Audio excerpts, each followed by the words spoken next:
Buenos días, buenas tardes, depende de donde nos estéis escuchando y sobre todo también feliz año para todos aquellos que no hayáis reenganchado todavía Econominutos con el vídeo de la pasada semana que estuvo genial sobre Canadá, os recomiendo que lo veáis. También os recomiendo ahora para este vídeo que vamos a hablar sobre el tema tan controvertido sobre ¿vivimos mejor que nuestros padres actualmente o no? ¿La sociedad de hoy en día es mejor o vive mejor o es más fácil la vida para nosotros o para nuestros padres? Os leo en comentarios. Seguimos. Buenos días, buenas tardes, depende de donde nos estéis escuchando. Como decía, estamos aquí con el gran Gustavo Morales. Gustavo, buenas tardes. Buenas tardes, Samuel, ¿cómo estás? Pues nada, en este vídeo vamos a hablar de un tema tan controvertido, tan cotidiano, que se habla en todas las mesas las sobremesas de cada casa, de cualquier sitio, sobre ¿vivimos mejor que nuestros padres, Gustavo? ¿La sociedad de hoy en día vive más cómoda, vive mejor? ¿Qué opina, Gustavo? Pues mira, yo creo que no vivimos ahora mismo mejor que nuestros padres, ¿no? Hay unos estudios que hacían el CIS hace unos años en los que hacía estas preguntas a los españoles y Mm. de manera sostenida entre el 60 y el 70% de los entrevistados sí decía que vivía mejor que sus padres, ¿no? Porque muchas veces los entrevistados pues veían que sus padres habían vivido pues o la guerra civil o la posguerra o las épocas más duras de la época de Franco, ¿no? A medida que ha ido progresando el tiempo, las últimas encuestas que ha hecho el CIS ya muestra que el 39% de la gente sigue pensando que vive mejor que sus padres, pero ya hay un 22% que consideran que vive peor, ¿no? Y este porcentaje de la gente que vive peor, pues se está incrementando, Samuel. ¿Por qué crees que puede ser? En mi opinión, yo creo que podríamos dividir por partes, porque creo que es una causa multifactorial por la cual no vivimos mejor que nuestros padres o no todo el mundo vive mejor que nuestros padres.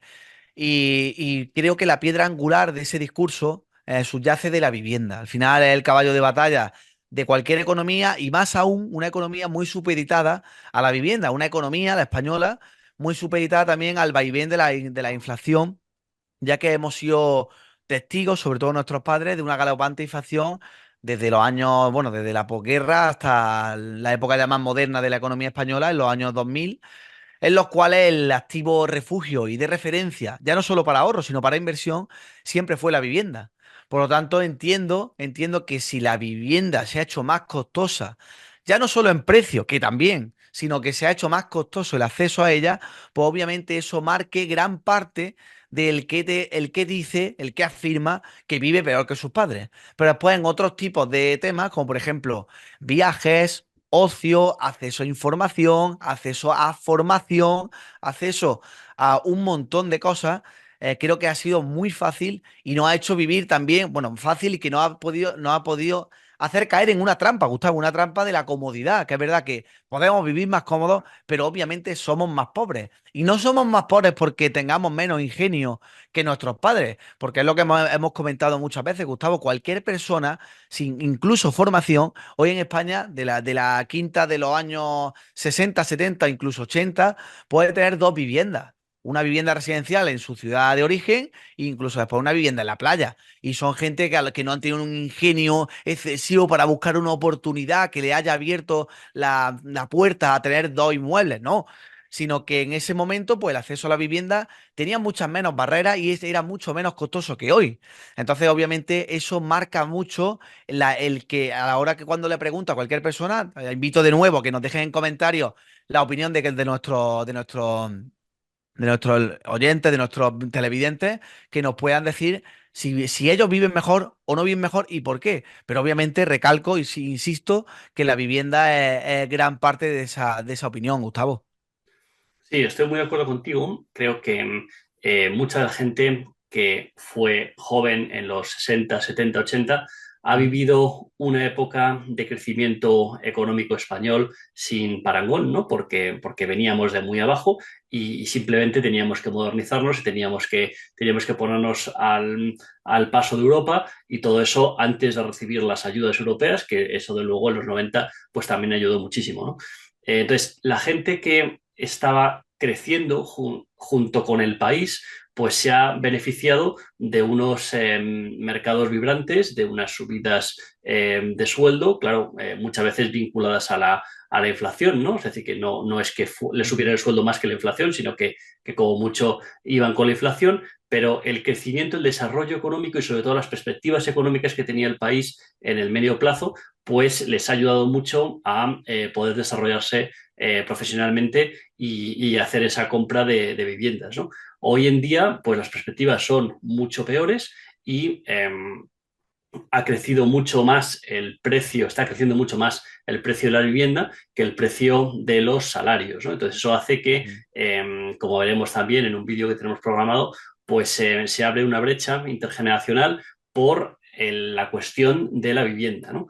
Eso no quita que, por otra parte, la tecnología ha seguido progresando y, por ejemplo, cosas como la economía colaborativa o Internet ha permitido que surjan empresas como Ryanair, ¿no? Que te Ujú. permiten volar a muchos puntos de Europa por precios que muchas veces son inferiores a lo que vale un billete de tren de alta velocidad, ¿no? Entonces, claro, en cierto modo se da una dicotomía, ¿no? Porque vivimos peor los jóvenes, los que somos hay mucho que pensamos que vivimos peor que nuestros padres, pero luego nuestros padres nos dicen, sí, pero nosotros no nos íbamos de viaje a París un fin de Correcto. semana, no nos íbamos a Londres.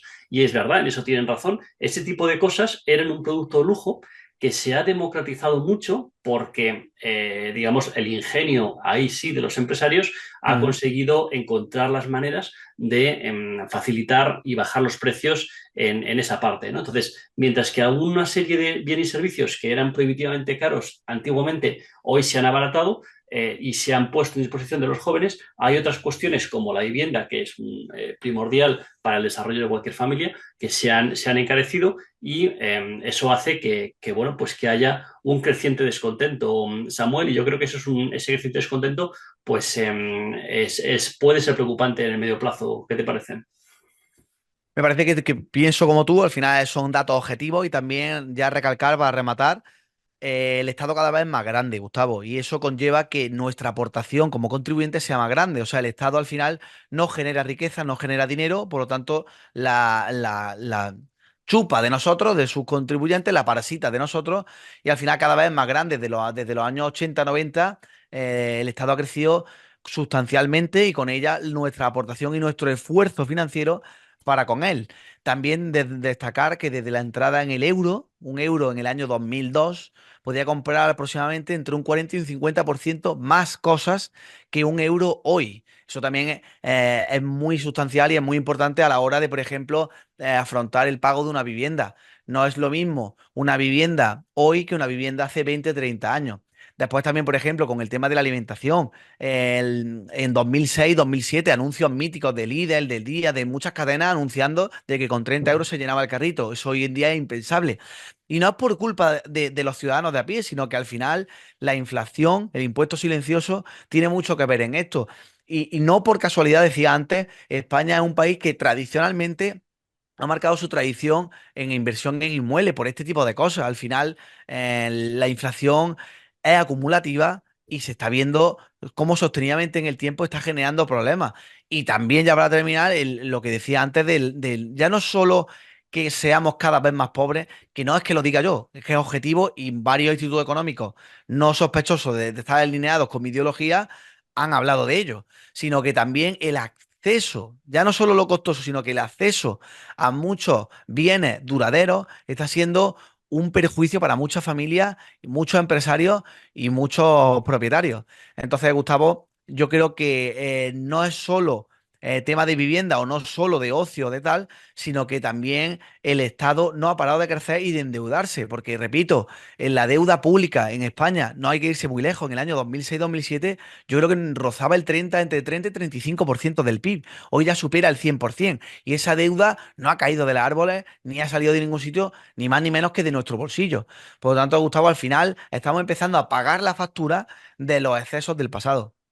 Y esos excesos de pasado hay que decir que los han disfrutado en gran medida gente de los que ahora están jubilados y Correcto, se están pagando en gran medida con los que ahora estamos trabajando, ¿no? Entonces yo creo que hay correcto. un creciente descontento por parte de la parte más joven de la sociedad, que se da cuenta como la pensión media es más alta que el salario medio, y eso se está pagando pues con los impuestos Ujú, de hoy y con la deuda de hoy que nos queda a los que seguiremos viviendo en los años sucesivos, que eso es profundamente injusto y que, claro, aparte de todo, esa población más de mayor edad ha acumulado mucha riqueza por la vía de la inversión inmobiliaria, de la que eso también tenemos que hablar en próximos vídeos, y eso les pone, digamos, son los propietarios de los pisos que tienen que alquilar los jóvenes, ¿no? Con lo ujú, cual, además de la transferencia de riqueza a través de las pensiones, pues hay una transferencia de riqueza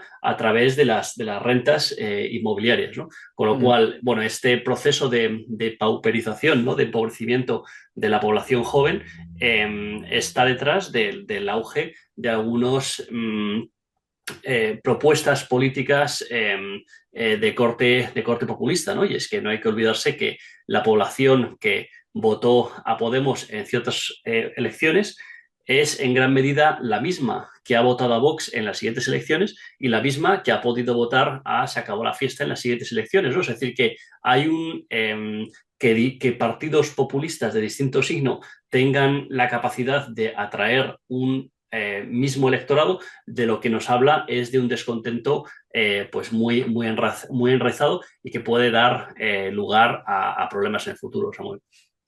Así es, Gustavo, así es. De hecho, como has dicho, pues puede generar un problema y al final es pagar la cena con la cartera de otros. Al final la factura se la dejamos a la siguiente generación, como la patata caliente del Grand Prix, y ya veremos dónde explota, Gustavo. Ya lo veremos en la siguiente entrega. Lo veremos. Un Lo saludo, veremos, Samuel. Gustavo. Un saludo. Un abrazo. Chao.